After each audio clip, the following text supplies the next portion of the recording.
fear is that people don't love me.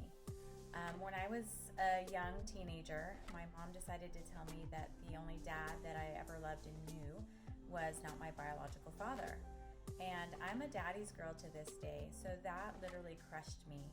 And I didn't trust my family. I thought, how can somebody love me and hold something like that from me? And so my whole world started to just collapse around me, and I began to rebel. I did things that were unspeakable, trying to find somebody who would really love me.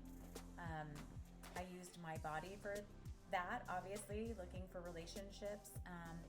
And I just really hurt myself, not only physically, but emotionally. I put myself in places that I shouldn't have been. Thank God that I didn't get hurt in any way. I was lost for a long time, and I didn't know how to love somebody. I thought everybody was lying all the time, and I just didn't know how to communicate with people. And so as I grew older, this was probably 20 years that I acted this way.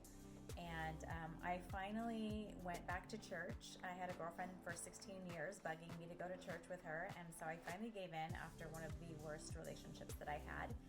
And I started to begin to feel that love, and everything that I was looking for was right there. I just was ignoring it.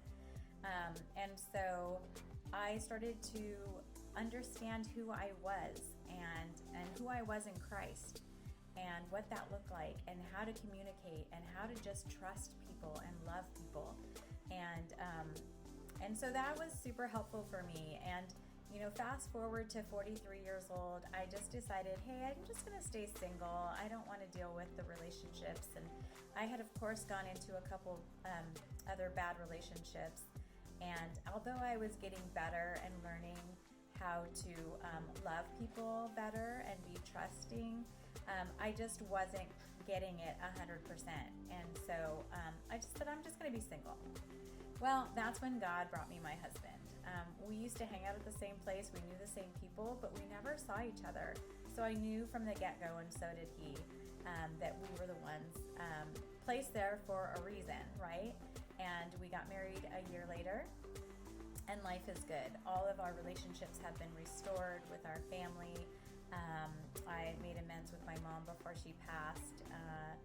And we all have a very loving, maybe dysfunctional family, but we've all learned how to love each other.